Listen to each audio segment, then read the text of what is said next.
आणि यानंतर आपण थेट बीडमध्ये जाऊयात. पंतप्रधान नरेंद्र मोदींची सभा सुरू आहे. नमन करता हूं, योगेश्वर देवी को प्रणाम करता हूं।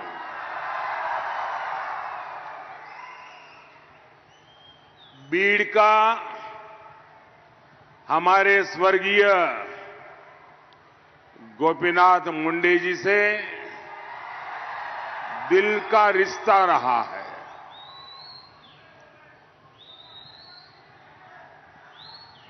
वो हमेशा मुझसे बीड़ और मराठवाड़ के विकास के लिए चर्चा करते थे। मैं उन्हें बहुत भावपूर्वक याद कर रहा हूं। और साथियों, मेरा एक दुर्भाग्य रहा कि 2014 में आपने जब मुझे देश की सेवा करने का दायित्व दिया, तब मैं देश भर में से गोपीनाथ जी जैसे साथियों को चुन चुन करके दिल्ली ले गया था, ताकि हम मिलकर के देश की सेवा करें। गोपीनाथ जी के पास मुझसे भी ज्यादा अनुभव था।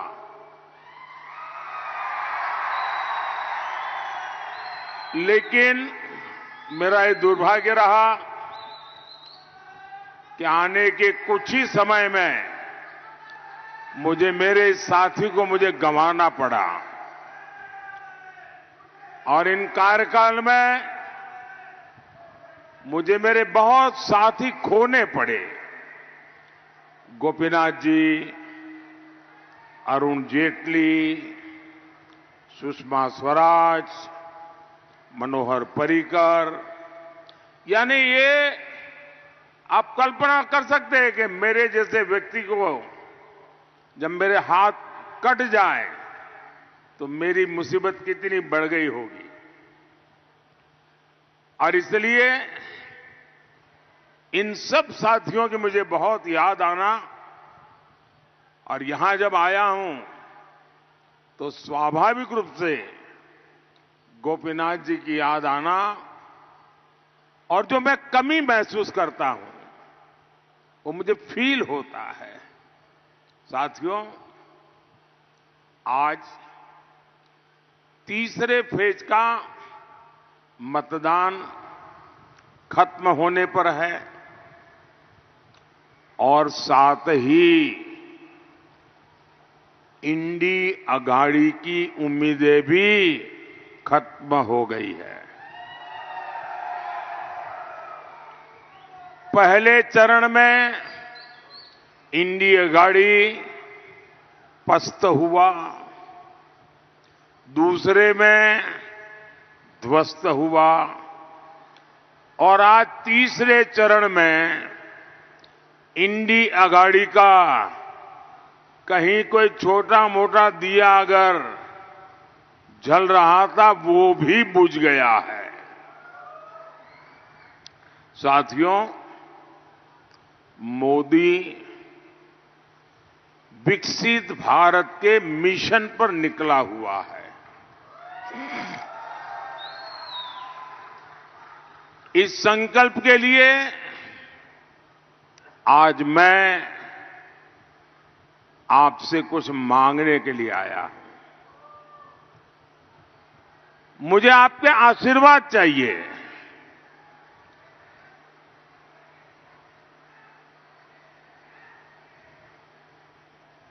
और मेरी विरासत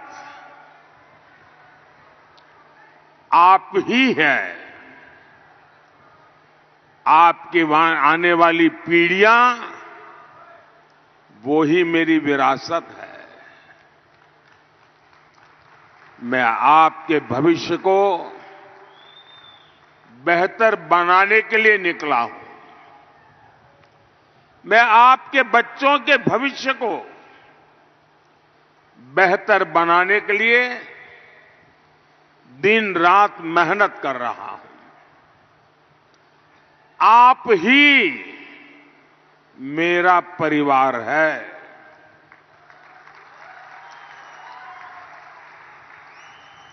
मेरा भारत, मेरा परिवार। लेकिन साथियों, आप जानते हैं कि इंडी अगाड़ी किस एजेंडे के साथ चुनाव में है? इनका एक ही एजेंडा है। ये सरकार में आएंगे तो मिशन कैंसल चलाएंगे। इन्होंने कहा,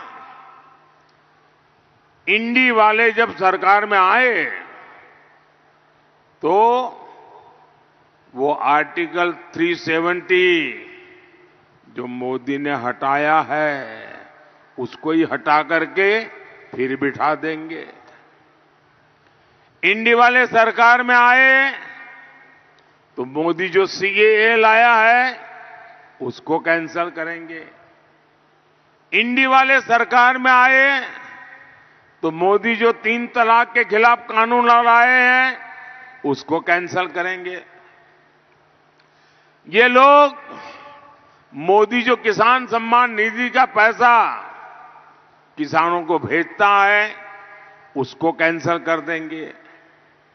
मोदी जो मुफ्त राशन की योजना लेकर के गरीब को मुफ्त राशन दे रहा है उसको कैंसल कर देंगे।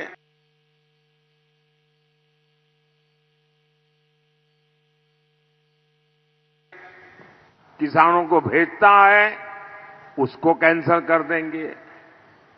मोदी जो मुफ्त राशन की योजना लेकर के गरीब को मुफ्त राशन दे रहा है उसको कैंसल कर देंगे। हम देश के 55 करोड़ गरीबों को 5 लाख रुपए तक का मुफ्त इलाज दे रहे कर देगी। और इतना ही नहीं, कांग्रेस वाले, इंडी अगाड़ी वाले राम मंदिर को भी कैंसल कर देंगे।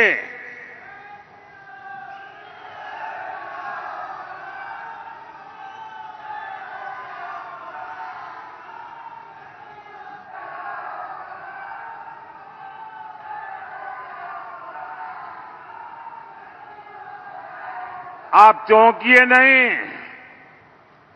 एक पुराने कांग्रेसी नेता ने जो 20-25 साल कांग्रेस में रहे, जिन्होंने कुछ समय पहले ही कांग्रेस छोड़ी है, उन्होंने एक सनसनीखेज खुलासा किया है। उन्होंने बताया है कि जब कोर्ट से राम मंदिर के पक्ष में फैसला आया था तो शहजादे ने खास लोगों की एक मीटिंग बुलाई थी।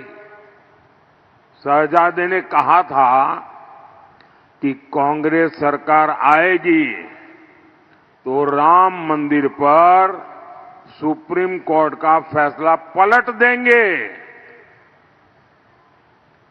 इनके पिताजी ने तुष्टीकरण के लिए 3 तलाक के मामले में साहबानो केस में सुप्रीम कोर्ट का जो जजमेंट आया था उसके निर्णय को पलट दिया था। कहते हैं वैसे ही अब राम मंदिर के फैसले को भी पलट देंगे। साथियों, आज ही इंडी गठबंधन के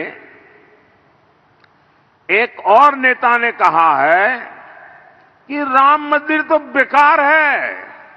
बताइए, यही नेता पहले भगवान राम की पूजा को पाखंड बता चुके हैं।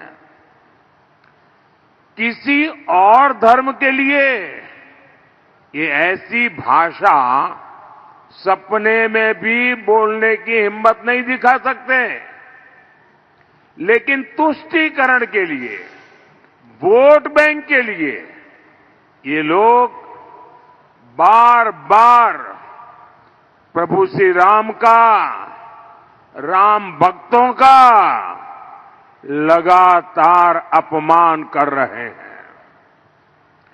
क्या ऐसे लोगों का इंडी गठबंधन, आप मुझे जवाब देना, क्या ऐसे लोगों का इंडी गठबंधन महाराष्ट्र के गौरव को बढ़ा पाएगा? जरा पूरी ताकत से बोलिए, बढ़ा पाएगा? बढ़ा पाएगा? साथियों, कांग्रेस अब खुलकर वोट बैंक और तुष्टीकरण का खेल खेल रही है।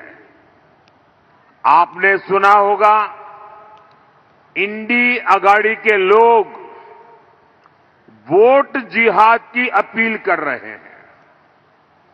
महाराष्ट्र कांग्रेस के लोग 26/11 के मुंबई हमले के आतंकियों को क्लीन चिट दे रहे हैं। शिंदे जी ने अभी अपनी भाषण में इसका उल्लेख भी किया। कसाब समेत जो 10 आतंकवादी पाकिस्तान से आए थे, ऐसा लगता है कांग्रेस उनसे कोई रिश्तेदारी निभा रही है। देश पूछना चाहता है, कांग्रेस के लोगों और आतंकवादियों का ये रिश्ता क्या कहलाता है? देश भूला नहीं है वो दिन जब कांग्रेस के समय में आतंकियों का स्वागत प्रधानमंत्री आवास में होता था और देश ने वो दिन भी देखा था जब दिल्ली में बाटला हाउस में मारे गए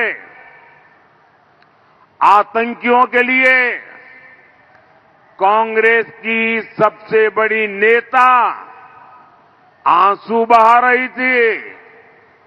आतंकवादियों के मरने पर इंडी अगाड़ी वालों वही दिन देश में वापस लाना चाहते हो? याद रखो, मोदी चट्टान बनकर तुम्हारे सामने खड़ा है।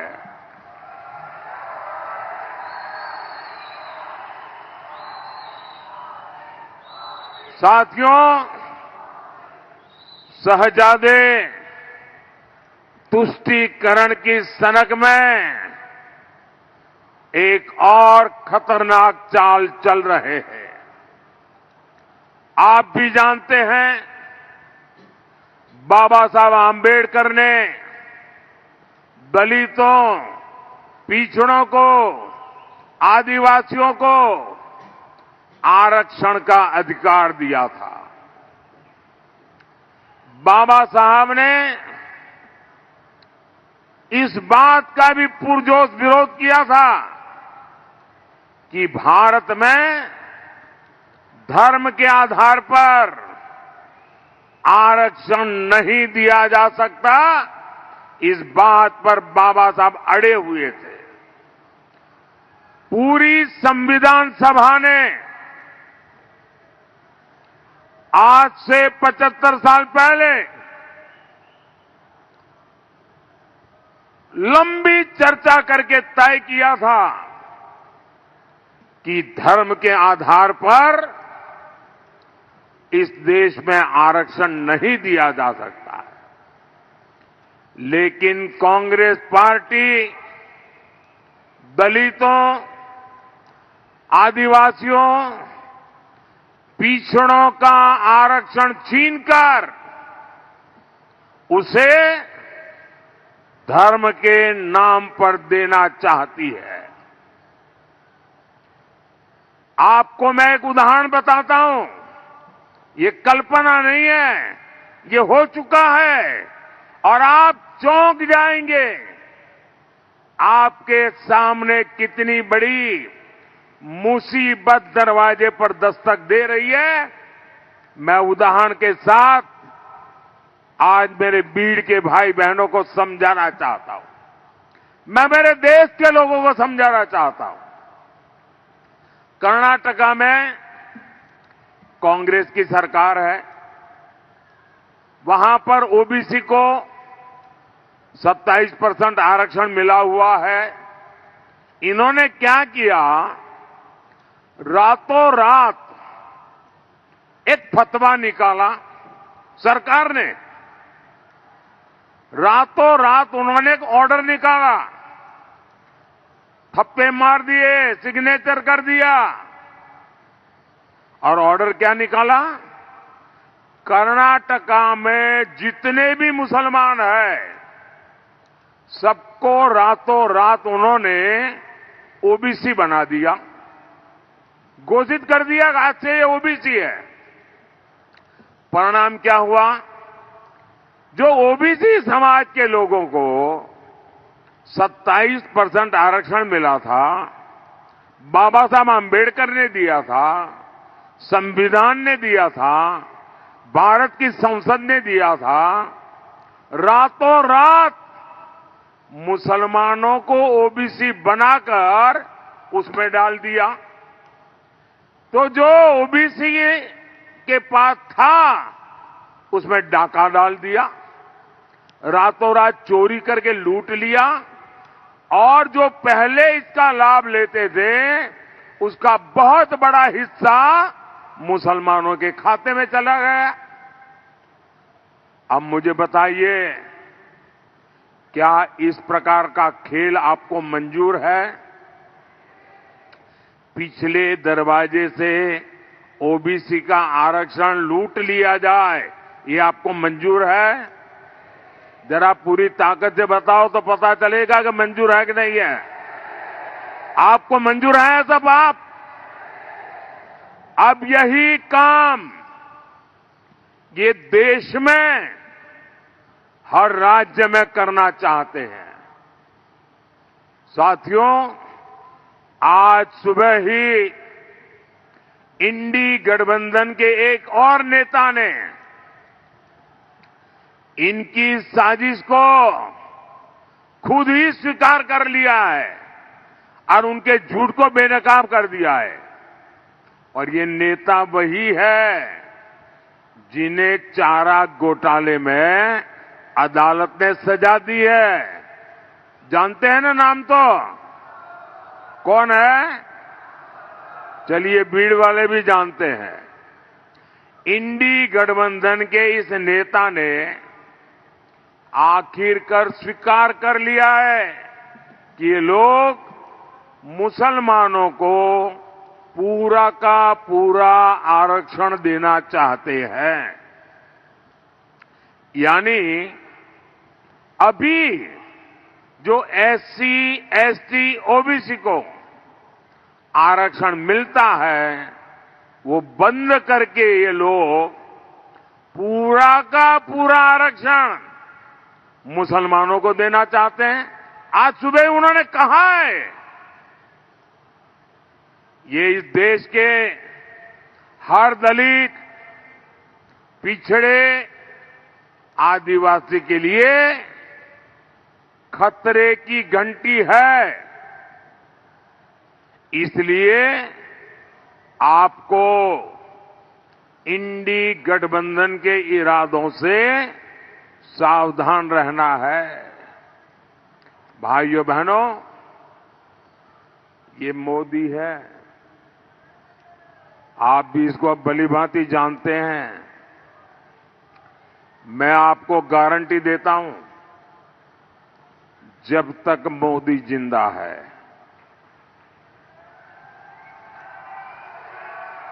जब तक मोदी जिंदा है, दुनिया की कोई ताकत दलितों का, आदिवासियों का, पिछड़ों का, ओबीसी का आरक्षण नहीं ले सकती है। ये मोदी की ताकत है। भाइयों बहनों, आज कोई भी राष्ट्रवादी ताकत कांग्रेस के साथ नहीं बची है। असली राष्ट्रवादी कांग्रेस पार्टी बीजेपी के साथ है। बाला साहब ठाकरे की असली राष्ट्रवादी शिवसेना बीजेपी के साथ है। और कांग्रेस के साथ कौन है? नकली शिवसेना, नकली राष्ट्रवादी कांग्रेस। और ये कर क्या रहे हैं?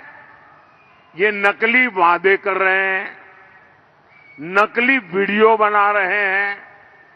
साथियों, कांग्रेस की आदत है न काम करो न काम करने दो।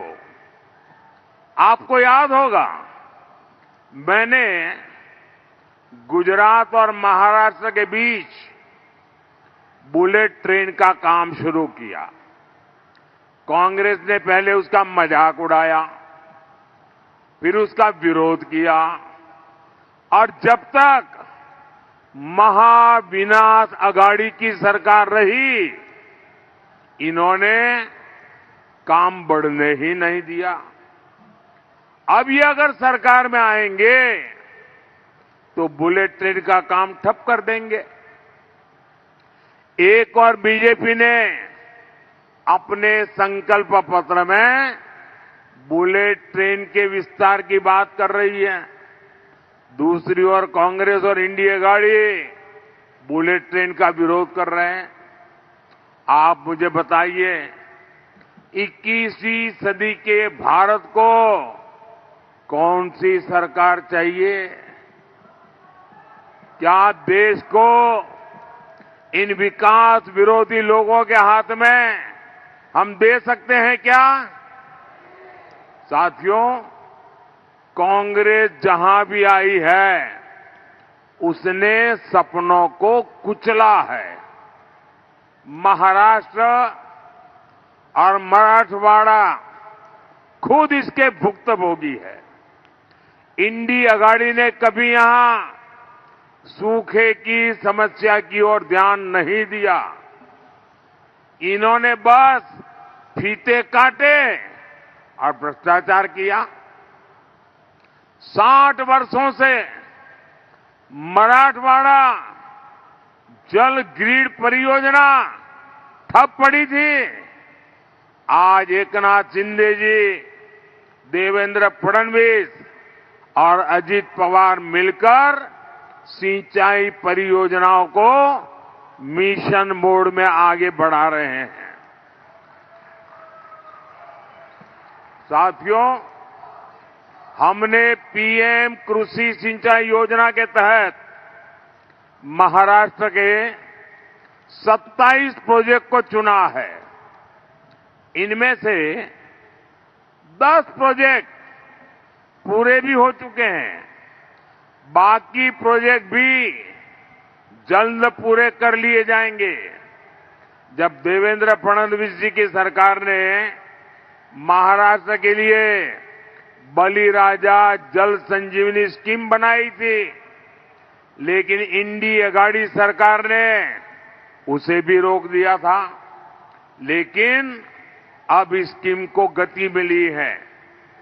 एनडीए को आपका आशीर्वाद ये सुनिश्चित करेगा कि ये मराठवाड़ा पानी के संकट से मुक्त हो। साथियों, मोदी किसी बड़े शाही परिवार से नहीं है। वो गरीबी से निकलकर आपके आशीर्वाद से यहां पहुंचा है। मुझे पता है किसान एक फसल के लिए कितनी मेहनत करता है। उसकी फसल अगर खराब हो जाती थी तो उस पर क्या बीतती थी। इसलिए मोदी ने फसल बीमा की गारंटी दी। आज हर वर्ष बीड़ के किसानों को बीमा के 500 से 700 करोड़ रुपए मिलते हैं। महायुति सरकार ने भी 1 रुपये में फसल बीमा की स्कीम शुरू की है। महाराष्ट्र सरकार किसान सम्मान निधि में भी 6,000 रुपये जोड़कर दे रही है। साथियों, मराठवाड़ा के विकास एनडीए की जिम्मेदारी है। आज भारतमाला परियोजना के तहत सूरत अक्कलकोट रोड हो 3,000 करोड़ रुपए की लागत से बन रहा छत्रपति संभाजी नगर से एडसी तक नेशनल हाईवे हो, अहमदनगर बीड़ परली रेल लाइन का निर्माण हो। कांग्रेस ने जिस मराठवाड़ा की अपेक्षा की थी, आज वो विकास के रास्ते पर आगे बढ़ रहा है। साथियों, 13 मई को महाराष्ट्र और देश के विकास की गारंटी का महापर्व है। आपका हर वोट मोदी के विकसित भारत के विजन को मजबूती देगा। भारतीय जनता पार्टी और एनडीए ने गोपीनाथ जी के सपनों को पूरा करने की जिम्मेदारी बेटी पंकजा को दी है। मेरा अनुरोध है, 13 मई को बेटी पंकजा मुंडे को भारी मतों से विजयी बनाएंगे।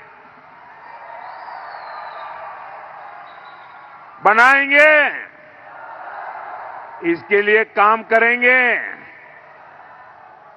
ज्यादा से ज्यादा मतदान कराएंगे। मतदान के पुराने सारे रिकॉर्ड तोड़ेंगे। कितनी ही गर्मी क्यों न हो, मतदान ज्यादा होगा। अब पार्लियामेंट तो जीतना है, लेकिन मेरा एक और काम है, करोगे? मुझे पोलिंग बूथ जीतना है। ये पार्लियामेंट सीट में जितने पोलिंग बूथ है, वो सारे पोलिंग बूथ जीत सकते हैं क्या? आप पोलिंग बूथ जीत करके दिखाएंगे क्या? सारे के सारे पोलिंग बूथ में भाजपा का, एनडीए का झंडा झुकना नहीं चाहिए। करेंगे? अच्छा, मेरा एक काम करेंगे। ये जो मेरा काम है ना, ये चुनाव वाला काम नहीं है, न ही वो पंकजा वाला काम है, न वो भाजपा वाला काम है। ये मेरा पर्सनल काम है। करोगे? ठंडे पड़ गए यार, जरा हाथ ऊपर करके ताकत से बताओ ना। करेंगे? पक्का करेंगे? तो एक काम मेरा जरूर करना, ज्यादा से ज्यादा घरों में जाकर के परिवार के सबको मिलना और मिलकर के कहना कि अपने मोदी आए थे और मोदी ने आपको प्रणाम भेजा है। मेरा प्रणाम पहुंचा दोगे? घर घर पहुंचा दोगे? हर माता बहन को पहुंचा दोगे? हर बुजुर्ग को पहुंचा दोगे? जब आप उनको मेरा प्रणाम पहुंचाओगे ना, वो जरूर मुझे आशीर्वाद देंगे। और जब वो मुझे आशीर्वाद देते हैं तो मेरी ऊर्जा अनेक गुना बढ़ जाती है और आपके लिए खपने का मेरा संकल्प मजबूत हो जाता है। मेरे साथ बोलिए, भारत माता की, भारत माता की, भारत माता की। बहुत बहुत धन्यवाद।